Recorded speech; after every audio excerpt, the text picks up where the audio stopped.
নমস্কার, খোলা জানালার একটি নতুন সাপ্তাহিক পর্বে আপনাদের স্বাগত। আশা করি সবাই নিজেদের মতো একটু ভালো থাকার চেষ্টা করছেন। সেপ্টেম্বর মাস আমাদের বাড়িতে জন্মদিনের মাস। বাড়ির 4 সদস্যের জন্মদিন। আমার মা, আমার শাশুড়ি মা, আমার কর্তামশাই আর আমার ছেলে, বাড়ির সর্বকনিষ্ঠ সদস্য। এই সপ্তাহে ছিল আমার কর্তামশাইয়ের জন্মদিন।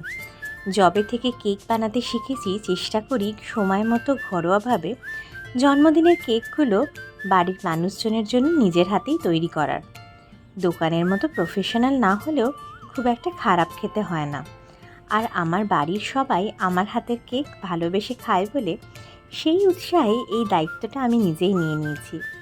এখানে আমি 150 গ্রাম মাপে ময়দা, চিনি আর সাদা তেলের সাথে 3টে ডিম মিশিয়ে কেক বানিয়েছি। ময়দার সাথে অবশ্যই মিশিয়েছি 1 চামচ পরিমাণে বেকিং পাউডার আর অল্প পরিমাণে বেকিং সোডা। এবার এই যে চিনি, গুঁড়ো করে নেওয়া চিনি আর ডিম আর তেলের মিশ্রণটাকে ময়দার সাথে ভালো করে মিশিয়ে নিলাম।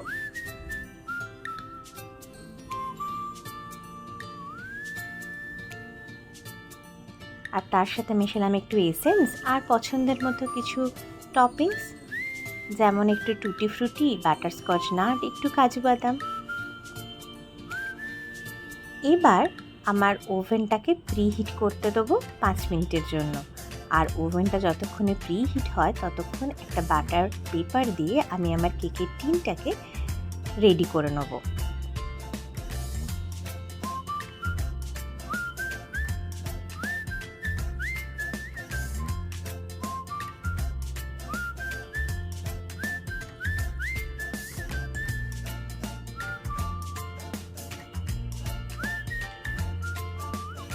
এবার আমার প্রিহিটেড ওভেনের মধ্যে 12 থেকে 15 মিনিট বেক করলেই তৈরি হয়ে যাবে কেক।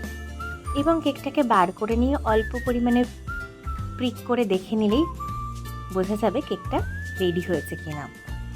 যেহেতু অফিস টাইমিংয়ের পর কেক বানাই, তাই কেক বানাতে আমার 2 দিন সময় লেগে যায়।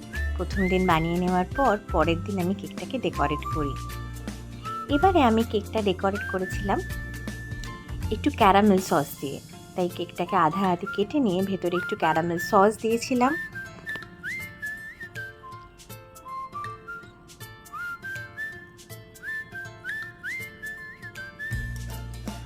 আর ফ্রস্টিংয়ের জন্য হুইপ ক্রিমকে হ্যান্ড ব্লেন্ডারে বিট করে নিয়েছিলাম।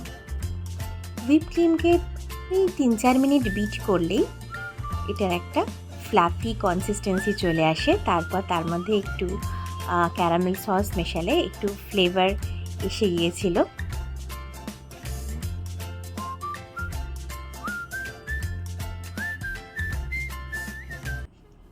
এরপর বাকি কাজটুকু থাকে নিজের পছন্দ মতো ডেকোরেট করা। বেকিং একবার শিখে গেলে বেকিং খুব ভালো আমার জন্য স্ট্রেস বাস্টারের কাজ করে। একটা কেককে নিজের পছন্দ মতো ডেকোরেট করলে মনটা সত্যিই খুব ভালো হয়ে যায়। আর সেই জন্য বিভিন্ন রকম কেক ডেকোরেশনের জিনিসপত্র আমি অনেক দিন ধরেই হাতের কাছে রেখে দিই। ব্যাস, এবার নিজের পছন্দের ডেকোরেশনের জিনিস দিয়ে কেকটাকে ডেকোরেট করে নিই। তৈরি হয়ে গেল একটা হ্যান্ডমেড বাড়িতে তৈরি করা কেক। কেমন লাগছে বলুন তো? জন্মদিনের সকালবেলা কিছু রিচুয়ালস যা আমার শাশুড়ি মা তার ছেলের জন্য রেডি করেছিলেন, পায়েস, মিষ্টি আর যা যা লাগে, এই ছিল আমাদের দুপুরবেলার সবাই মিলে একসাথে বসে খাওয়া আয়োজন। আর এটি তো খুব দরকারি জিনিস, ছেলের হাতে বানানো তার বাবার জন্য কার্ড। আজ আসি তাহলে, জানাবেন আমাদের এই ছোট্ট সেলিব্রেশন আপনাদের কেমন লাগলো। ভালো থাকবেন সকলে।